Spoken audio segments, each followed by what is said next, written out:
कांग्रेस केवल खुद नीचे नहीं जा रही, महागठबंधन को भी नीचे ले जा रही है। वो तो पिछली बार भी यही किया था उन्होंने। सहमत है साहब? हाँ, तो प्रूवन है, मतलब जो इससे पहले वाले चुनाव में किया, और राहुल गांधी जो बोल रहे हैं उसका उद्देश्य तो एक ही नजर आ रहा है। भले ही उनकी मंशा ना हो, लेकिन हो वही रहा है। मंशा तो नहीं सबसे ज्यादा आरजेडी का नुकसान। मंशा नहीं होती तो 11 सीट पर दोनों एक दूसरे से लड़के हो रहे होते भाई। इंडिया के महत्वपूर्ण अघोषित गठबंधन के साझेदार कांग्रेस पार्टी है, ऐसा बहुत सारे लोग कहते हैं। चलिए खैर, अच्छा किया आपने कहा, मैं कहता तो ट्रोल हो जाता। भाजपा के लिए बीजेपी में वरदान ऐसी नहीं चर्चा है। होती है। भाजपा के लिए सर सर्वे आपको मैं बता रहा हूँ 58 सीटों का, पहले फेज की 58 सीटों का, मतलब 121 में से लगभग आधी, मतलब पूरे बिहार की 1/4 सीटें। और ये मिथिलांचल, कोसी, मगध, ज़्यादा जानकार लोग बैठे हैं, रीजन समझते हैं कौन कौन सी बेल्ट है, तो वहाँ की 58 सीटें हैं ये। इनमें ये भास्कर का सर्वे ये बता रहा है कि एनडीए को 38 से 39, 38 to 39 आउट ऑफ 58, 38 से 39 सीट्स मिल सकती हैं, जिनको पिछली बार 33 सीट मिली थी, मतलब 6-7 सीट का फायदा हो सकता है इन 58 में एनडीए को। महागठबंधन को पिछली बार मिली थी 24 सीटें, इस बार उसको आ सकती हैं 18 से 19 सीटें, मतलब उसको आप माने 4-5 सीटों का नुकसान होता हुआ इन 58 सीटों में दिखाई दे रहा है। तो इसको आप, वैसे हर रीजन की अलग तासीर होती होगी, लेकिन चूंकि हम आज एक सेक्शन की बात कर रहे हैं तो इससे एक अंदाजा आप लगा सकते हैं। अच्छा, इसमें अगर इंडिविजुअल पार्टीज की बात करें तो बीजेपी 20 सीट लड़ रही है इन सीटों पर, सर्वे 19 से 20 सभी सीटों पर बीजेपी को आगे दिखा रहा है। जेडीयू 30 सीट लड़ रही है, 18 पर जेडीयू को आगे दिखा रहा है। एलजेपी 7 सीट लड़ रही है, लेकिन केवल 1 पर आगे दिखा रहा है। आरएलएसपी 1 सीट लड़ रही है, उसको चांसेस नहीं दिखा रहा सर्वे। आरजेडी 31 सीट लड़ रही है, इनमें से उसको 14 से 15, मतलब 50% स्ट्राइक रेट दिखा रहा है सर्वे। कांग्रेस को 13 में से मात्र 1 सीट पर आगे दिखा रहा है। तो क्या ज्यादा जिद करके अड़ के कांग्रेस ने कोई हासिल नहीं किया।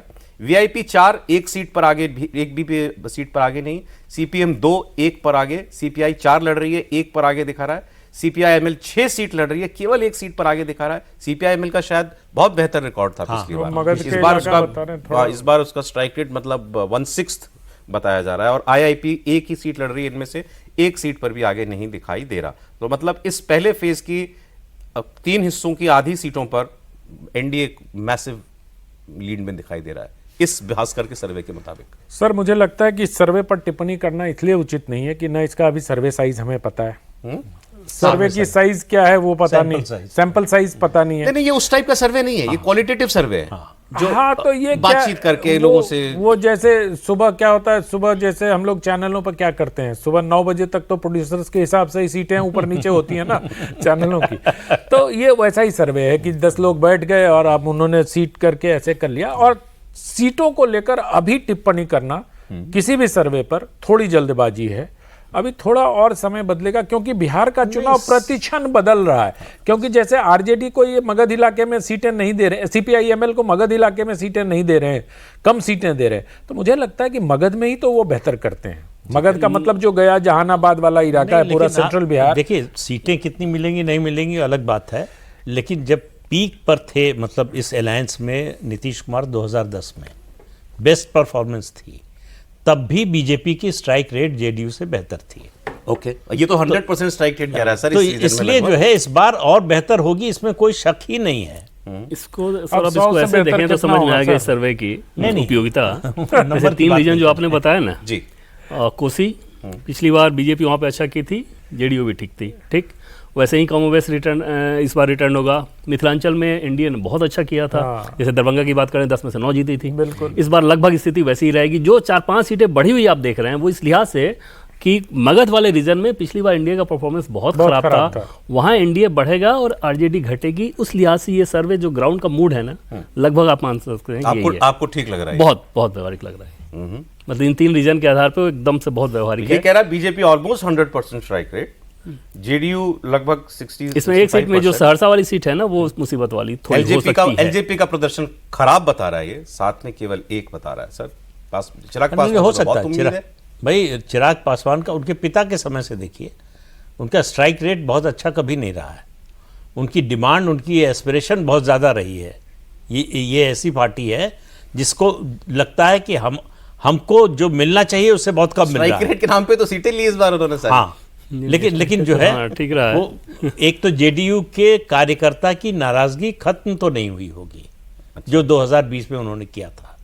ओके। उसके अलावा उनके पास जो पासवान वोट है उसके अलावा कुछ जोड़ने के लिए है नहीं। वो निर्भर है जेडीयू और बीजेपी पर।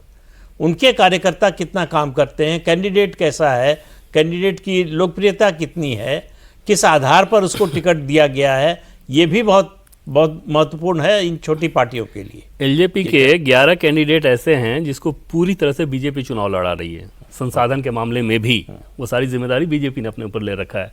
दूसरा, चिराग पासवान को एक चीज़ को लेकर बहुत ज़्यादा सवाल वहाँ खड़े होते हैं कि जो टिकट डिस्ट्रीब्यूशन इन्होंने किया वो बड़ा ख़राब था।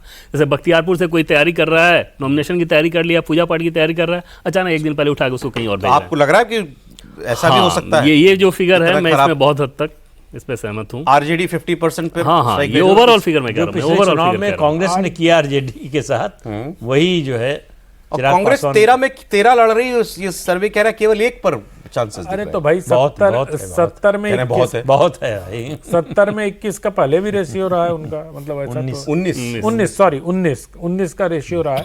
तो मतलब बहुत ज्यादा कांग्रेस को लेके आप, ये मैं मानता हूं कि इन दिनों आप बहुत पढ़ रहे हैं, लेकिन इसका अध्ययन बिहार का बहुत गहन हो रहा है, लेकिन इसमें अगर आप क्वेश्चन मार्क हटा देंगे तब भी कुछ नहीं होगा। इसे